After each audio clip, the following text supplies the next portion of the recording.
Well, we're out here on Lake Levant again doing a lake check on a 2019 Suntracker bass buggy, 16 foot with a 40 horse Mercury command thrust. That four-stroke command thrust, 40 horsepower. That command thrust is real important on these. It's got a different lower unit, larger prop. It's like the 75 or the 90 horsepower lower unit.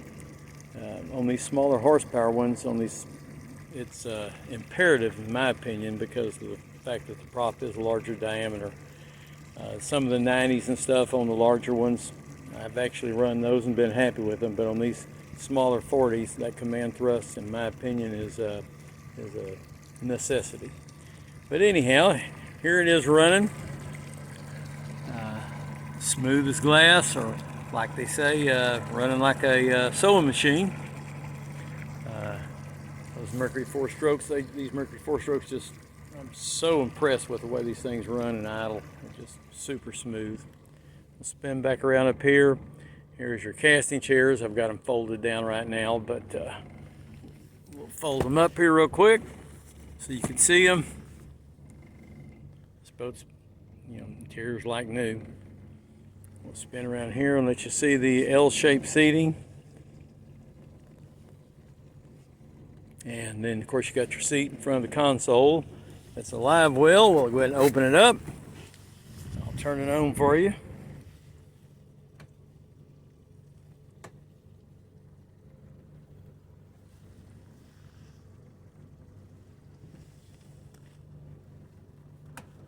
There we go. And there's filling up. Thing works as it should.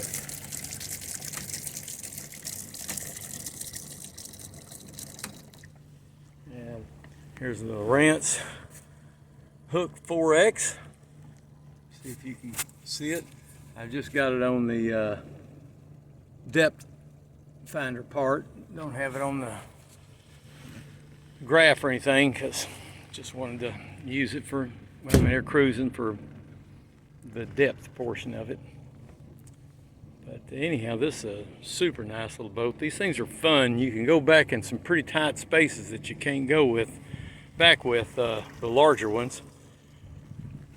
But so I get a kick out of them, and I sold a few of them. I like playing with them myself. We'll go ahead and put this thing in gear, trim it down a little bit. I like to cruise with it trimmed up a little because it raises the nose and really does cruise well that way. But here we go. Show the motor.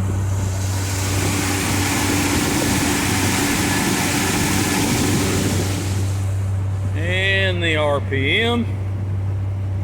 And we'll go ahead and hit it. Get it up on, well, kind of up on plane. Pontoons don't plane out unless they have planey strakes, but here we go.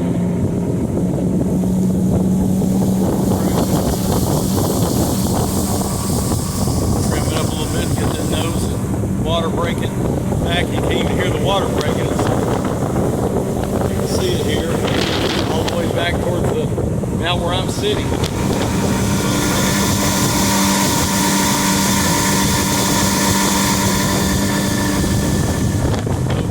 It's a lot of fun. Anyhow,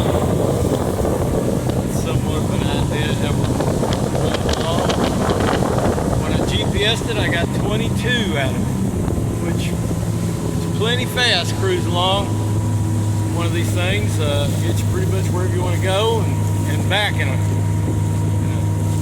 quick, relatively quick way.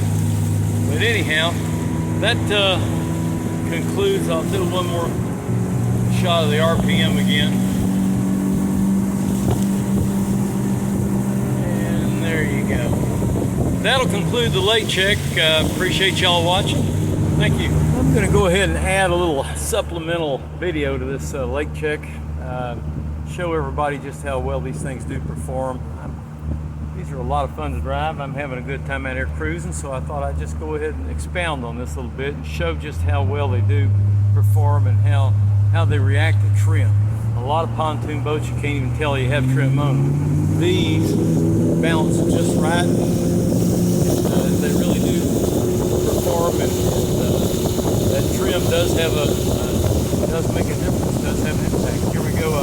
That's, you take off, you got it down, and it pops up, runs good with it up. That's the beauty of it. It doesn't have to be trimmed all the way down. But here we go. I'm gonna go ahead and raise it up, and I don't know how well you can tell it by just watching this video, but it raises the nose up just like a regular bass boat would, and it makes it run a little faster. Plus, the thing I like about it is it literally, the water breaks so much further back on the pontoon. It just makes it such a quiet ride, gives it more performance, loosens up the steering a little bit.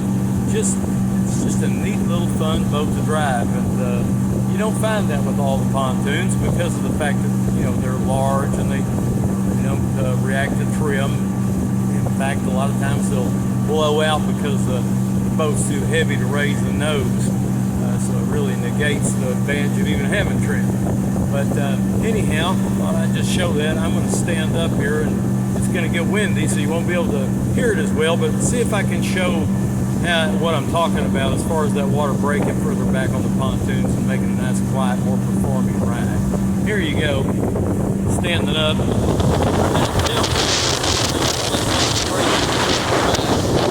No, like I said, you probably can't hear very good. Here on this side too.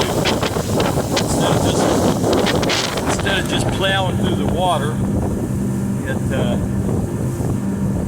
it gets up and nose up just like a regular bass boat, you know, plainy hull. A lot of fun. But anyhow, I thought I'd add this to it just so people could actually see the performance, because they're a funner boat to drive than you would really anticipate. Coming up on some birds here, this is going to be kind of fun. I'll show this here. Probably got some fish underneath it. It smells fishy. I wish I'd brought my pole. In fact, I could see some shad moving right here. They were chowing down. Anyhow, I'm going to go ahead and shut it down, shut it off, but just thought y'all might be interested in seeing it. Thank you.